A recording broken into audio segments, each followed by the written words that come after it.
Hi again, folks. Welcome to the early bird. It might be a bit of a late bird today. I'm running behind, but I've got a full schedule ahead of videos today, guys. I'm going to be doing a report on the Amerks and some Sabres videos later on tonight, okay? Now, let's get into yesterday's games, as this was a big night in hockey. We've seen some teams get pushed right to the brink. Other teams' season come to an end. Let's take a look. All right, we'll start with the Islanders and the Hurricanes. Stastny scores in overtime. Hurricanes eliminate Islanders with Game 6 victory. As you guys see there, 2-1 final. We will look at the numbers. And the shots on goal, 41-34 for the Hurricanes. The faceoffs, the Islanders had a good edge there, 57% to 43. Both teams scoreless on the power play, 0 for 2 for the Hurricanes, 0 for 3 for the Islanders. The Hurricanes had 31 hits. The Islanders had 21 hits. Blocks, 25 Carolina, 21 New York. Giveaways, the Hurricanes had 13 giveaways, and the Islanders, folks, had 26. Go figure that out. Shots on goal. First period, 11-8 Islanders. Second period, 17-11 Islanders. And third period, the Islanders fall apart, 19-5 shots on goal. And in the overtime, Carolina had the edge also, 3-1 shots on goal. Both periods there for Carolina. So Carolina outshoot them 22-6 in the third and overtime combined, 41-34 for the game. Scoring. Clutterbuck from Pulock and Cizikas get the only goal for the Islanders in this game in the first period at the 9:21 mark. No goals in the second. Sebastian Aho in the third at the 9:24 mark, ties at 1-1. We head to overtime. Stastny with a bit of a fluke from Stefan at the 6-minute mark. Carolina eliminates the Islanders on that goal. So the Islanders' season is done. And when I look at this, do I believe the Sabres could have done maybe better than the Islanders in the playoffs? Yes, I do. But it is what it is for this year. The Islanders probably will start making a few changes. It seemed like their big guns didn't show up in that series really at all. It just felt like anyway. So that's it. That's it for the Islanders. Age might have caught up to them a bit also. They played a really good series. They maybe even deserved a better fate in that game. But they kind of just let that slip out of their fingers. I felt that's how it felt to me watching that series. I'm not surprised the Hurricanes won. I kind of expected them to win the series. And it would have been nice to see a Game 7. Okay, let's go to the big one, guys. Panthers defeat Bruins in Game 6, push Eastern first round series to the limit. 7-5, Florida over Boston. The numbers. Shots on goal, 34-33 for the Bruins. They had the edge in faceoffs also, 53% to 47. And what kept them in the game, I believe, was this right here. The power play, they were 3 for 4. The Panthers were 2 for 4. 24 hits, and the Panthers replied with 27 hits, 20 blocks apiece. Boston with 7 giveaways, the Panthers with 10. Shots on goal. 12-8 in the first for Florida, 11-10 for the Bruins in the second, 15-11 for the Bruins in the third for that 34-33 edge. Scoring. Montour opens it up at the 2:01 mark from Tkachuk, and Barkov makes it 1-0 on the power play. And Bertuzzi replies on the power play himself from Marchand McAvoy at 6:09. Tkachuk scores from Cousins at 13:52, and Tkachuk again is just instrumental. He's been a Bruins killer in this series. He just has been. So it's 2-1 after 1. Second period, Pasternak on a beautiful goal. If you haven't seen it, guys, go check the replay. From Marchand McAvoy, tie it 2-2 on the power play. And then Barkov from Duclair and Verhaeghe make it 3-2 after 2 periods. We go to the third, and look at this.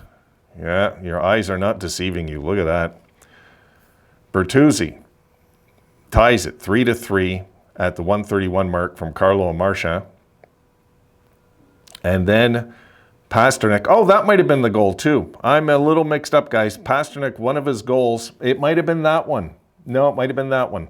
Pasternak from Bertuzzi and Marchand makes it 4-3 Boston. They take the lead for the first time in the game. They actually take the lead. And I wasn't feeling too good about Florida's chances right there.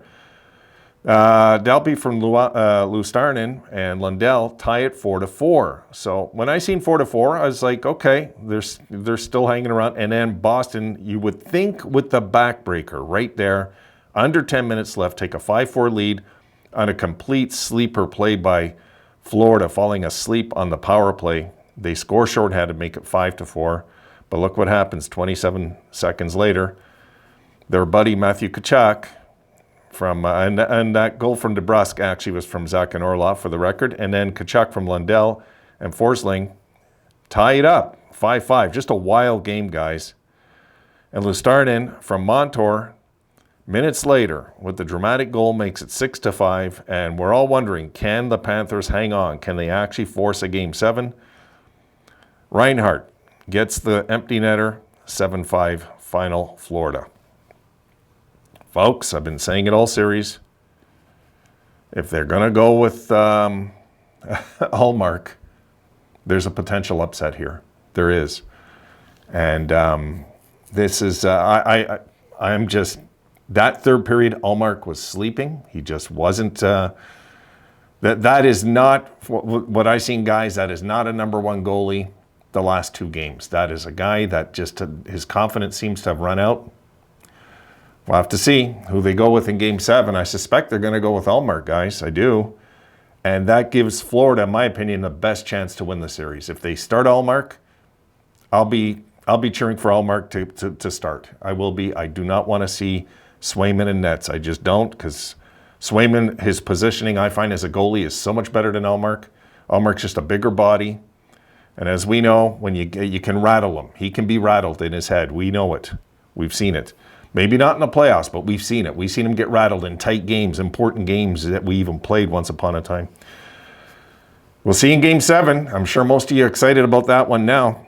And the Bruins, if they lose that Game 7, that, I will say, is the biggest choke in NHL history. So Boston, you can't lose that one and ridicule the Leafs ever again, because that will be, for me, the biggest choke maybe since the Miracle in Manchester back in, what was it, 82?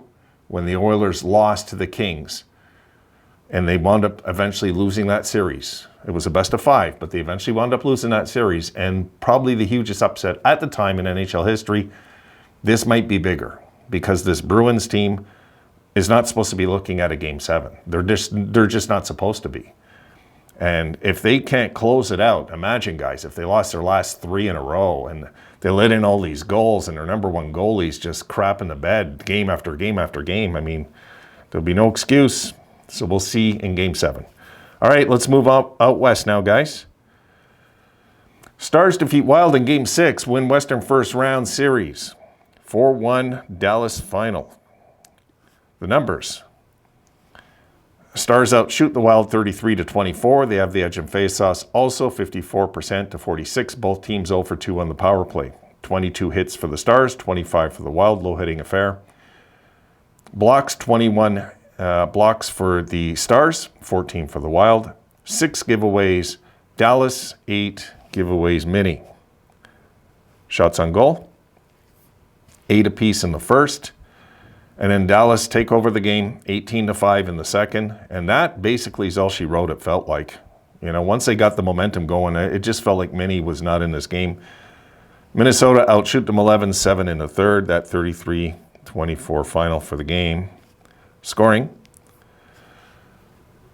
Oh, I got to open it up, guys. My vision. Hints from Sergei Robinson at 6:22. 1-0 after 1. Johnson from Dadonov and Suter make it 2-0 at the 13:37 mark. And if that wasn't a backbreaker in itself, look at the third goal.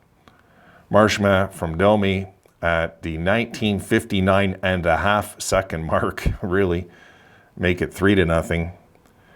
And then Minnie finally gets something to cheer about. Gaudreau from Nyquist and Middleton make it 3-1 with basically about 7 minutes left. You knew pretty much the game was still done, though. You could tell just by the body language watching the game. Domi with the empty netter. Passes it to Marchand. Marchment passes it back to him. Says, no. This is your goal. 4-1. Dallas final.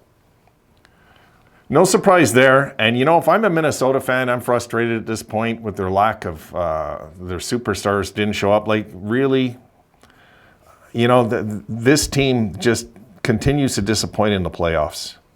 Now, nobody really talks about it, but really, the Wild just continue to disappoint in the playoffs. They looked really good when they opened up the series, too. I was kind of cheering them on. And they just really, guys, went out with a whimper at the end, kind of like Winnipeg. They just went out pretty much with not much of a fight at the end. And the truth is, Kaprizov was a ghost in the whole series, really. He got one goal, I believe it was, on the power play. I mean, when your top dog is doing that, it's not happening. All right, let's look at the nightcap. Avalanche defeat Kraken in Game 6, push West first round series to limit, 4-1. Colorado, a commanding win to force Game 7. Let's look at the numbers. Colorado with the wide edge in shots, 39-23. Once they took over this game, folks, I think for those of you that watched it would agree, it was pretty much, Kraken were pretty much cooked. 56% to 44 in the faceoffs. 0 for 5 on the power play, though, for the Avalanche. 0 for 3 for the Kraken. The Avs had 31 hits. The Kraken had 35. 12 blocks for Colorado. 13 for the Kraken. And 3 giveaways for the Avalanche. 9 for the Kraken. Shots on goal. First period, 13-10 Colorado.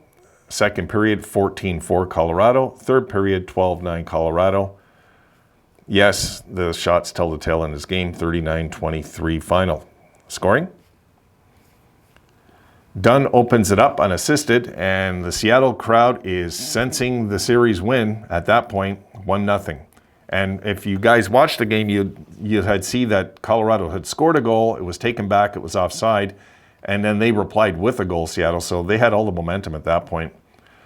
Then Rantanen from Rodriguez and Taves at the 1940 mark, and when you let in those last-minute goals, they always come back to get you. They do.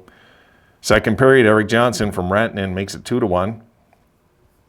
Then Lehkonen makes it 3-1. Again, another late goal at the 16:57 mark of the second from Taves and Makar, and they're feeling pretty good. Colorado's feeling pretty good there. And then Lehkonen with the empty netter, 4-1 final. So no surprise, really, Colorado won. It's not really a surprise, not really. I mean, I was kind of pulling for Seattle in the game, and I could see how frustrating it is, when you're pulling for the underdog. It was kind of I thought maybe, it would have been kind of nice to see them celebrate their first, they would have been, actually, folks, if they would have won that game, for the record, Seattle would have been the first time in NHL history a team has won the first playoff series they've ever played. No team's ever done it, apparently. It's one of those stats I just didn't know. And I heard it. I forget where, but I heard it. And I said, wow, really? So this could be history being made if Seattle would have won. They could still win the series. I expect to see Seattle show up in a Game 7 here. Absolutely. We're going to see, I'm sure, a very, very tight Game 7. I wouldn't expect Colorado to win Game 7 the way they won this game. No.